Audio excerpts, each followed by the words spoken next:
Okay, so we are going to be finishing out the book of Abraham today. Right now we are on Abraham chapter 5. It's not too long. Let us see. The gods finish their planning of the creation of all things. They bring to pass the creation according to their plans. Adam names every living creature. And thus we will finish the heavens and the earth and all the hosts of them. And the gods said among themselves, on the seventh time we will end our work which we have counseled, and we will rest on the seventh time from all our work which we have counseled. And the gods concluded upon the seventh time, because that on the seventh time they would rest from all their works which they, the gods, counseled among themselves to form and sanctified it. And thus were their decisions at the time that they counseled among themselves to form the heavens and the earth. And the gods came down and formed these, the generations of the heavens and the earth, when they were formed, in the day that the gods formed the earth and the heavens, according to all that which they had said concerning every plant of the field before it was in the earth, and every herb of the field before it grew. For the gods had not caused it to rain upon the earth when they counseled to do them, and had not formed a man to till the ground. But there went up a mist from the earth and watered the whole face of the ground. And the gods formed man from the dust of the ground and took his spirit, that is, the man's spirit, and put it into him, and breathed into his nostrils the breath of life, and man became a living soul. And the gods planted a garden eastward in Eden. Actually, let's pause there for a minute. I like the way this is stated, because if you'll recall, in Moses and in Genesis, it just says that God breathed the breath of life into him, right?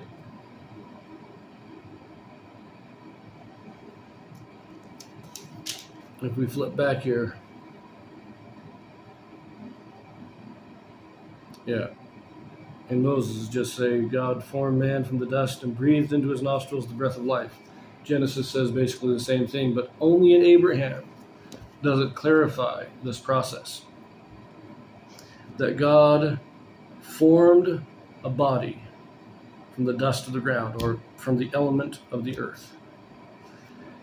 And then he took the man's spirit, Adam's spirit, because Adam was already alive. Adam is Michael, his spirit. He took his spirit and he placed it in the body that he had formed.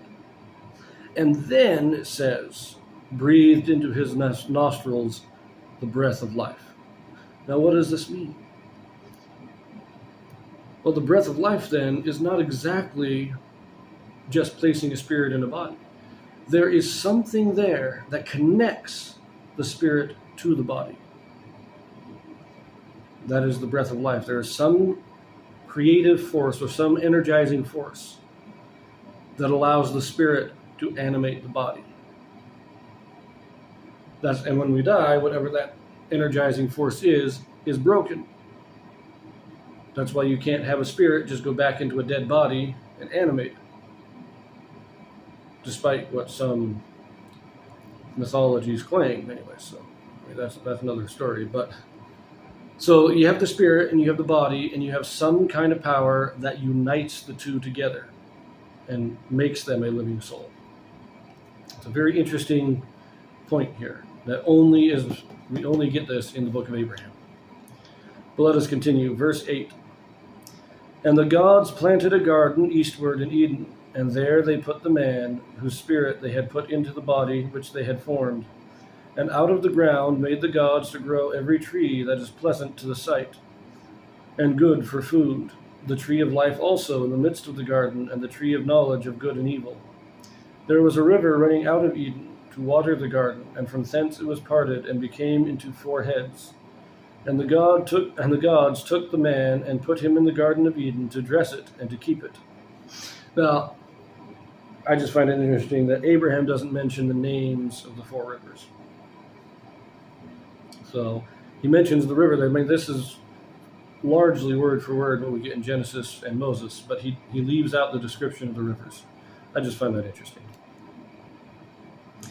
And the gods commanded the man, saying, of every tree of the garden thou mayest freely eat, but of the tree of the knowledge of good and evil thou shalt not eat of it, for in the time that thou eatest thereof thou shalt surely die. Now I, Abraham, saw that it was after the Lord's time, which was after the time of Kolob. For as yet the gods had not appointed unto Adam his reckoning. And the gods said, Let us make an helpmeet for the man. Actually, let us pause there again.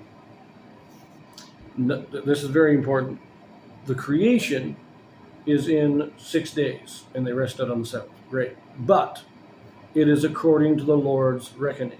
In the Garden of Eden, they lived according to the Lord's reckoning, meaning every day that they spent in the Garden of Eden would have been the equivalent of 1,000 years of mortal life.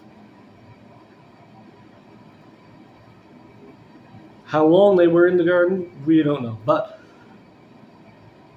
they lived after the reckoning of God's time. Okay, verse 14. And the gods said, Let us make an helpmeet for the man, for it is not good that the man should be alone. Therefore we will form an helpmeet for him. And the gods caused a deep sleep to fall upon Adam, and he slept. And they took one of his ribs, and closed up the flesh in the stead thereof. And of the rib which the gods had taken from man formed they a woman, and brought her unto man. And Adam said, This was bone of my bones, and flesh of my flesh. Now she shall be called woman, because she was taken out of man. Therefore shall a man leave his father and his mother, and shall cleave unto his wife, and they shall be one flesh. And they were both naked, the man and his wife, and were not ashamed.